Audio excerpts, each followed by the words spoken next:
वाघमारे आपले मुख्य विरोधक होते. 5 वर्षानंतर आता पुन्हा निवडणूक आली, आपण महायुतीचे उमेदवार आहात आणि महाविकास आघाडीकडून पुन्हा चरण वाघमारे उमेदवार आहेत. आता जे मागचे माझे जे आपला विरोधक होते, आता ते माझे विरोधक नाही राहिले, ते जनतेचे विरोधक झाले आहेत. आणि त्याच्यामुळे ही जी आपला निवडणूक आहे ही मी लढत नाही आहे, ही आपला येथील मतदार राजा आणि जनता लढत आहे. तर यावर्षी जनशक्ती विरुद्ध धनशक्तीची लढाई आहे. तो जनतेला माहीत आहे का आपला ज्याच्याजवळ काही नव्हता त्याच्याजवळ आज इथून एवढा मोठा धन आला कसा. आणि आम्ही तर म्हणतो आम्हाला जनतेने भरभरून प्रेम बी दिला आहे आणि भरभरून धन बी दिलं आहे. आमच्याजवळ जन बी आहे आणि धन बी आहे. तुम्ही आता घाबरले आहात यावर्षी म्हणून गावोगावी मिरवणुका काढत आहात, गणेश उत्सवमध्ये कार्यक्रम घेत आहात, लंगर प्रसाद वाटप करत आहात, ह्या सगळ्या गोष्टी आणि निवडणुकीची धाकधूक आहे तुमच्या मनामध्ये. महाविकास आघाडीचे सर्व पदाधिकारी आणि जनता ही सोबत आहे आणि त्याच्यामुळे आपला ही निवडणूक महाविकास आघाडीची लोक सोबत आहेत. हो. तुम्ही रफटफ बोलता. 5 वर्षामध्ये आपण तुमचे विविध सोशल मीडियावर तुमच्या पोस्ट म्हणा की तुम्ही तुमच्याद्वारे केलेलं व्हायरल झालं आहे की तुम्ही पोलीस अधिकाऱ्यांसोबत तुमच्या ते संवाद असो किंवा महिला अधिकारी CEO सोबत तुमचा संवाद असो किंवा अनेक लोकांसोबत तुमचा संवाद ह्या 5 वर्षामध्ये सोशल मीडियावर व्हायरल झाला. लोकांचं म्हणणं आहे की काय साहेब रफटफ बोलतात, त्यांची जीभ लवकर घसरते, ते ॲग्रेसिव्ह आहेत. नाही, मोहाडीत जो आपला घटना झालेली होती ती घटना चुकीचीच झाली होती. बाकीच्या ठिकाणी असं काही आपला झालेलं नाही आहे. तर 23 तारखेला गुलाल उधळायचे आहे. ती जनता जनार्दन तर उधळत गुलाल आपला खूप उत्साहाने उधळेल. पक्का 101% लॉक करून देऊ. बिलकुल लॉक करून टाक. भेटू 23 तारखेला. हा बिलकुल बेटा. नमस्कार, मी संघर्ष. आपण झकास मराठी पाहतात. झकास मराठीवर आपण ही महाराष्ट्राची विधानसभा निवडणूक कव्हर करत आहोत. भंडारा गोंदिया जिल्ह्यामध्ये आपण काम करतो. आज आपण तुमसर विधानसभा क्षेत्रामध्ये आहोत. 20 नोव्हेंबरला संपूर्ण महाराष्ट्रामध्ये एकाच टप्प्यामध्ये मतदान होईल. 23 नोव्हेंबरला त्याचे परिणाम घोषित होणार आहेत. आज आमच्या बैठकीमध्ये चर्चा करण्याकरिता तुमसर मोहाडी विधानसभा क्षेत्राचे आमदार राजू कारेमोरे आहेत.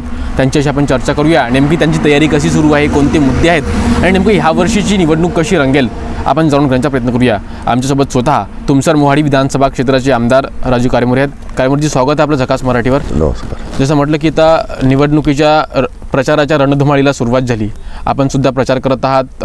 कशी नेमकी तयारी सुरू आहे, काय लोकांचा प्रतिसाद भेटत आहे?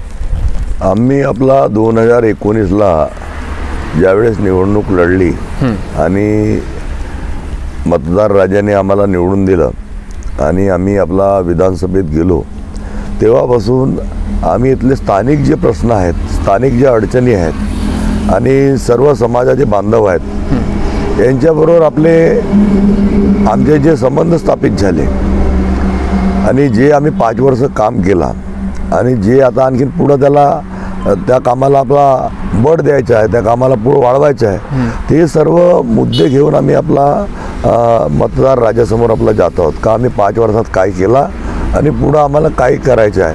आता ही तयारी आम्ही समजा का 5 वर्षापासून आपला करत आहोत.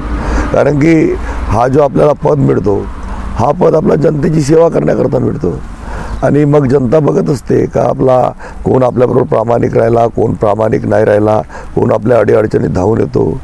आणि सगळ्यात महत्त्वाचं असं आहे का आम्ही राजकारणी नाही, आम्ही समाजकारणी लोक आहोत. आपला जनतेने लहानातून मोठा आम्हाला केलं नाही, त्याच्यामुळे जनतेच्या, शेतकऱ्यांच्या, गोरगरिबांच्या, माता भगिनीच्या, युवकांच्या काय अडचणी आहेत याची आम्हाला जाणीव तर होतीच.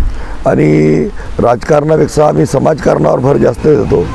समाजाची, सामान्य लोकांची, गोरगरिबांची आपला सेवा झाल्या पाहिजे, त्यांच्या अडचणी दूर झाल्या पाहिजेत, याचा आम्ही आपला प्रयत्न करत असतो. तर तेच आपला मुद्दे घेऊन आपण निवडणुकीला वेगवेगळे मुद्दे राहतात. आता लोकसभेला जसं म्हटलं की संपूर्ण देशामध्ये संविधानाचा मुद्दा होता. आता ह्या विधानसभेच्या निवडणुकाला नेमकं कोणत्या मुद्द्यांवर आपण ही निवडणूक लढत आहात? इथे मुद्दे म्हणजे आमचे स्थानिक लोकल मुद्दे आहेत का सामान्य माणसाच्या काय काम होत आहे, शेतकऱ्यांना का मिळत आहे, का पहिले मिळत होता, हेच मुद्दे आहेत. बाकी असे राष्ट्रीय मुद्दे तर आपला या ठिकाणी पाहायला मिळत नाही. बरं, 5 वर्षाआधी आपण 2019ला राष्ट्रवादी काँग्रेस पक्षाकडून उमेदवार होते. आपला ह्या क्षेत्रामध्ये विजय झाला. कोणती मोठी कामं साहेब ह्या 5 वर्षात, कारण आपण दोन्ही सरकारामध्ये होते, मधामध्ये विरोधातही होते, कोणती मोठी कामं ह्या क्षेत्राकरिता आपल्या 5 वर्षाच्या माध्यमातून तुमच्या माध्यमातून करण्यात आली? आम्ही 5 वर्षाच्या काळात जो शेतकऱ्यांच्या धानाचा प्रश्न जो आहे, म्हणजे इथे आपला 90% भाग ग्रामीण आहे, 90%, आणि 10% भाग शहरी आहे. तर आम्ही शेतकऱ्यांच्या धानाचा जो प्रश्न आहे तो आपला पूर्ण ताकदीनं सोडवण्याचा प्रयत्न केला आणि तो सुटला. पण पूर्वी आपला शेतकरी बांधवांना 1-2 महिने केंद्रावर लाईन लावावी लागत होती. केंद्राची संख्या कमी होती आणि त्या केंद्रालाच आपला ते गावं जोडले जात होते. तर तो प्रश्न आम्ही सोडवला. जिथे विधानसभेत 8 धान खरेदी केंद्र होते तर आम्ही 8चे 160 केले आणि मागेल त्याला केंद्र दिला. त्याच्यामुळे शासनाचा काही नुकसान नाही झाला, परंतु शेतकऱ्याचा खूप फायदा झाला का केंद्र वाढले. आणि मग ही अट शिथिल केली का शेतकरी किंवा आपला तो गाव केंद्राला जोडला जाऊ नये. शेतकरी राजाला ज्या आपला केंद्रावर धान आपला नेता येईल, जो चांगली आपला सेवा देईल, त्याच्या केंद्रावर धान देण्याची मुभा देण्यात येईल, तोही आपला शासनाने मान्य केला. आणि त्याच्यामुळे त्यांचे धान विक्रीचा जो प्रश्न आहे तो पूर्ण आपला मिटला. म्हणजे केंद्राची संख्या वाढली आणि त्याला सूट मिळाली आपला केंद्रावर, कोणत्याही केंद्रावर विकायची. त्यानंतर आम्हाला आणखीन मग अडचण जाणवली का आपल्या विधानसभेमध्ये 2 प्रकारच्या धानाचे आपला फसल घेतात, उत्पन्न घेतात. एक बारीक धान आणि एक ठोकळ धान. ठोकळ धान तर केंद्रावर विकला जातो, त्याचा फायदा बी आपला शेतकरी बांधवांना बोनसच्या रूपाने मिळतो, परंतु बारीक धान विकले जात नाही. आणि बारीक धानावर कधी रोगराई येते, कधी तुडतुडा येते, कधी आपला खोड किडा लागते, तर त्याच्यामुळे त्याला उत्पन्न कमी होते. परंतु तरीही आपला मोठ्या प्रमाणात शेतकरी बांधव हा बारीक धान लावतो.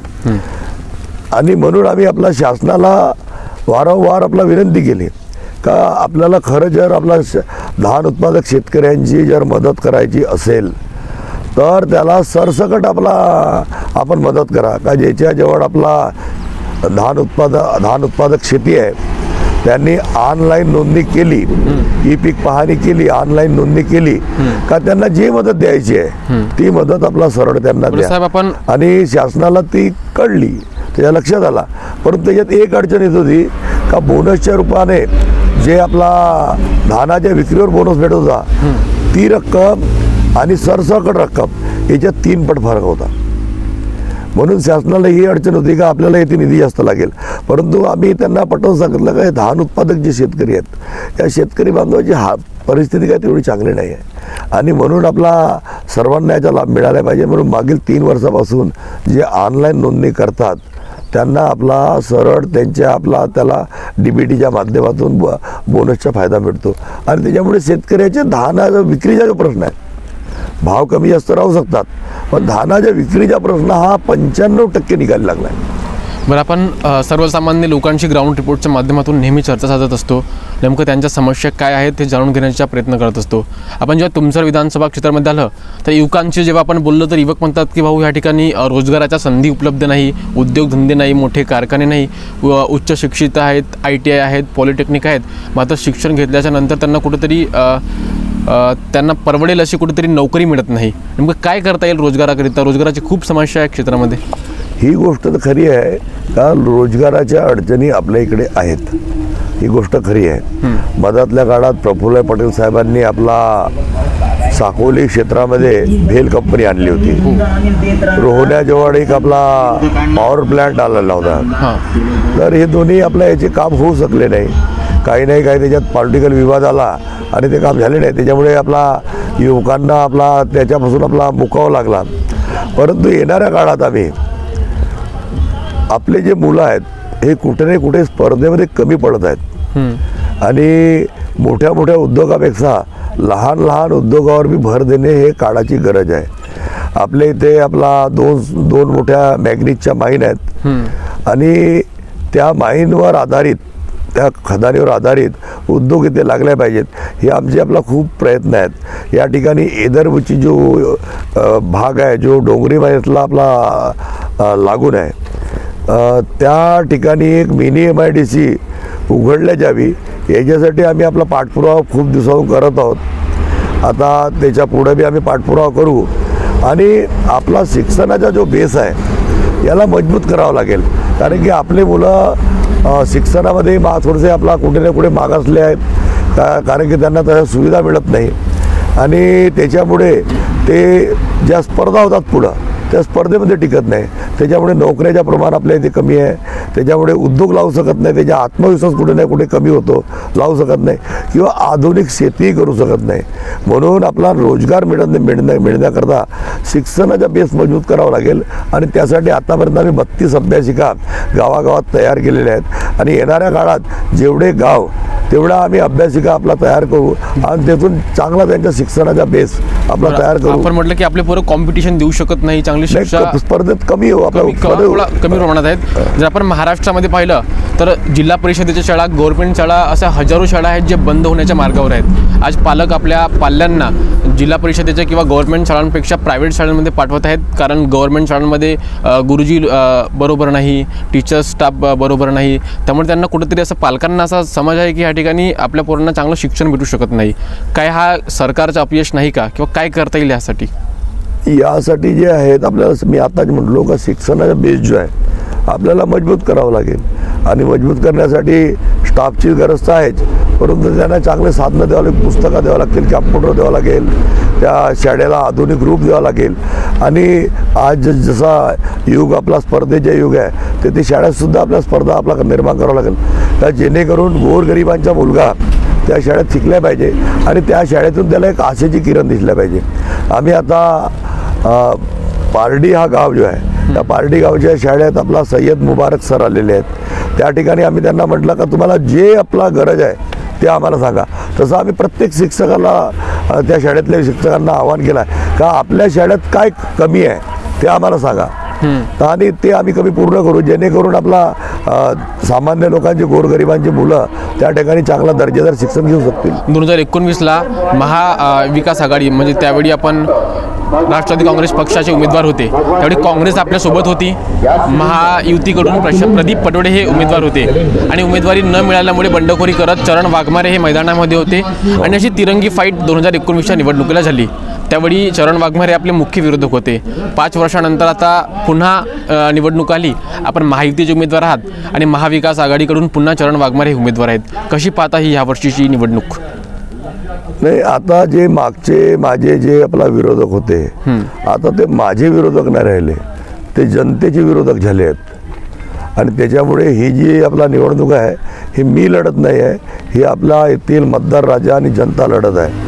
कारण की 5 वर्षात आम्ही जे गावातले वातावरण जो दूषित वातावरण होता तो चांगला करण्याचा आपला पूर्ण प्रयत्न केला आणि त्याच्यात आम्हाला काही ठिकाणी यश पण आला आणि आपलं पुढं बी आम्ही करणार आहोत. म्हणून जनता जनार्दनाला म्हणजे 5 वर्ष आम्ही बी या आपला विधानसभेमध्ये काम केला, त्यांनी बी आपला या विधानसभेमध्ये काम केला. तर या दोघांच्या कामाची तुलना करून आपला जनता जनार्दन किंवा बाकीचे जे आपला महायुतीचे जे तिथले जुळलेले घटक पक्ष आहेत महायुतीतले त्या सर्व लोकांनी आपला तिकिटीची मागणी केली होती, परंतु ज्यांना तिकीट मिळाली त्यांच्या पाठीशी सर्व उभे राहिले. परंतु त्या ठिकाणी चित्र थोडासा वेगळा झाला. त्या ठिकाणी आपला ज्यांनी मेहनत केली होती त्यांना आपला विश्वासात न घेता आपला त्यांना भलत्याच ठिकाणी म्हणजे जो आपला जनतेला पटणार नाही किंवा त्यांना पटणार नाही असा तिथे आपला झालेला आहे आणि त्याच्यामुळे या निवडणुकीचं चित्र हा आपला बदललेला आहे. तर म्हणतात की यावर्षी जनशक्ती विरुद्ध धनशक्तीची लढाई आहे. ते आता निवडणुकीत असे मुद्दे वापरत राहतील, जनशक्ती धनशक्ती आपला वापरत राहतील. पण जनता जनार्दनांना माहीत आहे का जनशक्तीनं धनशक्तीनं धन कुठून कमावतात ना का करतात कसा करतात हा सर्व जनतेला माहीत आहे. का आपला ज्याच्याजवळ काही नव्हता त्याच्याजवळ आज इथून एवढा मोठा धन आला कसा. आणि आम्ही तर म्हणतो आम्हाला जनतेने भरभरून प्रेम बी दिला आहे आणि भरभरून धन बी दिला आहे. त्याच्यामुळे आम्ही आपला सर्व वापर करत असतो आणि ते जनतेला 5 वर्षात त्यांनी बघितलं आहे. आपला सर्व आपला लोकांनी नागरिकांनी मतदार राजांनी बघितलं आहे. त्याच्यामुळे जनशक्ती धनशक्ती हे काही आता मुद्दे काही राहिले नाही. आमच्याजवळ जन बी आहे आणि धन बी आहे. ते म्हणतात की तुम्ही आता घाबरले आहात यावर्षी म्हणून गावोगावी मिरवणुका काढत आहात, गणेश उत्सवमध्ये कार्यक्रम घेत आहात, लंगर प्रसाद वाटप करत आहात, ह्या सगळ्या गोष्टी आणि निवडणुकीची धाकधूक आहे तुमच्या मनामध्ये. नाही, आम्ही तर आपला ही निवडणूक खूप उत्साहात लढत आहोत. मागच्या वर्षीपेक्षा यावर्षी निवडणूक सोपी आहे तुमच्याकरिता? नाही, मी आताच म्हटलं ना, ही जी निवडणूक आहे कारण मागच्या वर्षी भाजप तुमच्या विरोधात होती, आज भाजप तुमच्या सोबत आहे, या ठिकाणी महायुतीत आहे. नाही, महायुतीचे आपला सर्व पदाधिकारी आणि महाविकास आघाडीचे सर्व पदाधिकारी आणि जनता ही सोबत आहे आणि त्याच्यामुळे आपला ही निवडणूक आघाडीची लोक सोबत आहेत. हो सोबत आहेत सर्व. तुमच्यावर कारमोडे साहेब आरोप होतो की तुम्ही रफटफ बोलता.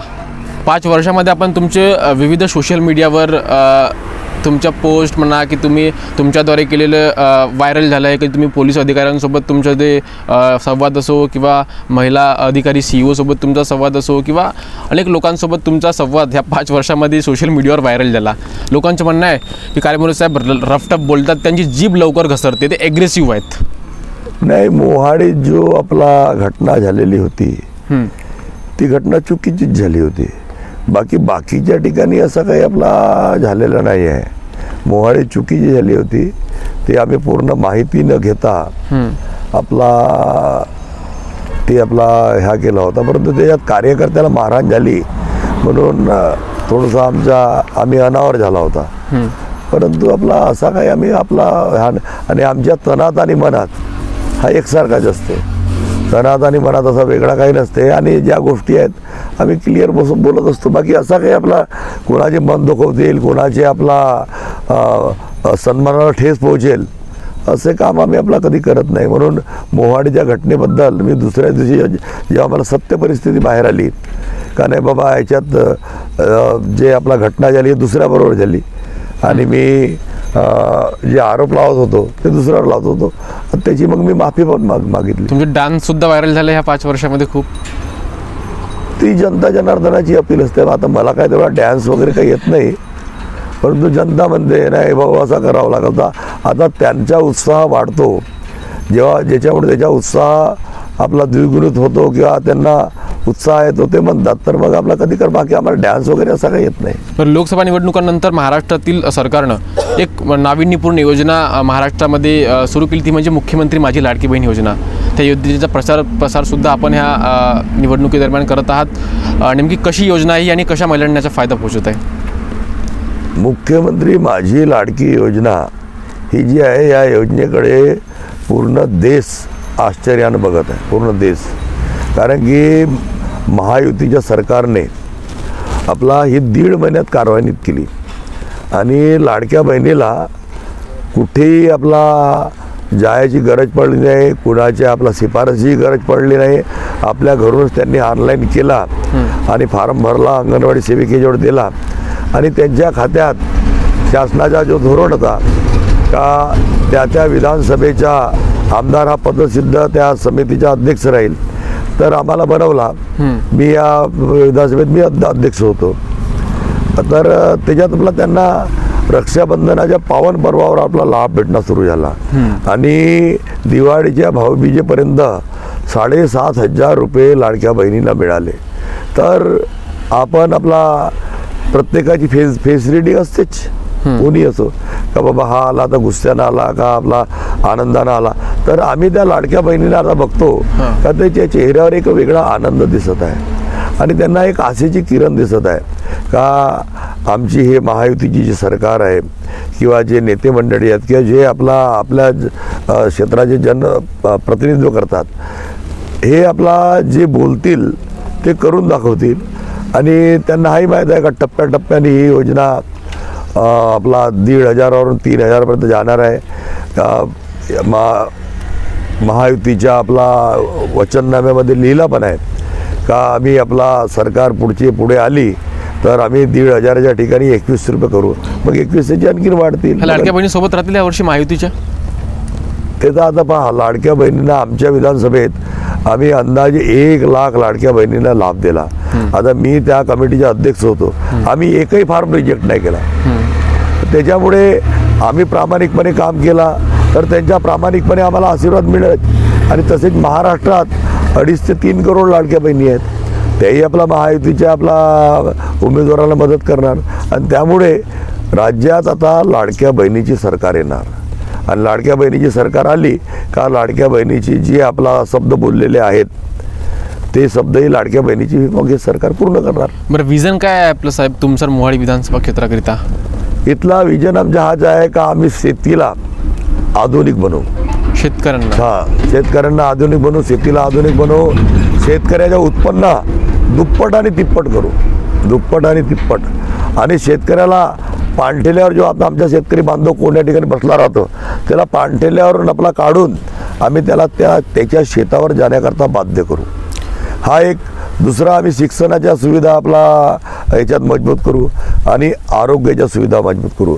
याच्याबरोबर बाकीच्या सुविधा ॲटोमॅटिक आपला रोड बी बनतील, रस्ते बी बनतील, नाल्या बी बनतील, सभामंडप बी बनतील, ते तर बनतील.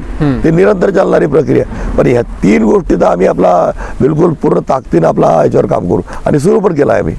बरं, आमदार साहेब तुमच्या खांद्यावर नेहमी हा दुपट्टा दिसतो, काय कारण याचं, काय याचं पार्श्वभूमी? नाही, याचं काही कारण नाही आहे. आम्ही लहानपणापासून जसा आटा चक्कीमध्ये काम करत होता, आरा मशीनमध्ये काम करत होता, तर पांढरा दुपट्टा हा लवकर आपला म्हणजे खराब होतो. आणि हा दुपट्टा खराब बी झाला आहे तरी आपला याला काही दिसत नाही. आणि या दुपट्ट्यामध्ये अपमान सहन करण्याची शक्ती असते. आणि आपण कडक कपडे घातला आणि पांढरा दुपट्टा घातला तर आपला स्टेटस वाढतो आणि मग कोणी काही बोलले आता यात सहन होत नाही. याच्यात सहनशक्ती वाढते माणसाची आणि त्याच्यामुळे आपला आम्ही हा घालतो आणि हा खूप दिवसाच्या घालतो. तुमची ओळखही बनली आहे आता ही, म्हणजे आता ज्या चांगल्या गोष्टी होतात त्या चांगल्या गोष्टीचे अनुकरण कोणीही करतो. म्हणून जनसामान्य वाटतो का आपण बी असेच राहिल्या पाहिजे, आपला मन मोठं ठेवल्या पाहिजे, हृदय चांगला ठेवल्या पाहिजे, आपला सगळ्यांना वाटतो. म्हणून आपला लोक बाकी एक गोष्ट पक्की आहे, हा दुपट्टा घालायला ताकद खूप लागतो. तर 23 तारखेला गुलाल उधळायचे आहे, ती जनता जनार्दन तर उधळेल गुलाल आपला आणि खूप उत्साहाने उधळेल. पक्का 101% लॉक करून देऊ? बिलकुल लॉक करून टाका. भेटू 23 तारखेला. हा बिलकुल बेटा. खूप खूप धन्यवाद साहेब आम्हाला वेळ आणि मुलाखत दिल्याबद्दल. तर होते तुमसर मोहाडी विधानसभा क्षेत्राचे आमदार राजू कारेमुरे. खरं तर तुमसर मोहाडी विधानसभा क्षेत्रातली ही निवडणूक कोणत्या मुद्द्यांवरती लढत आहेत, त्यांचे काय ह्या क्षेत्राकरिता विजन आहे, सर्व प्रश्नांची रोखठोक अंदाजामध्ये साहेबांनी उत्तरं दिली आणि आपण सुद्धा त्याच रोखठोक अंदाजामध्ये आजची मुलाखत शेवटपर्यंत पाहिली. त्याबद्दल सर्व प्रेक्षकांचे सुद्धा मनापासून आभार. खूप खूप धन्यवाद.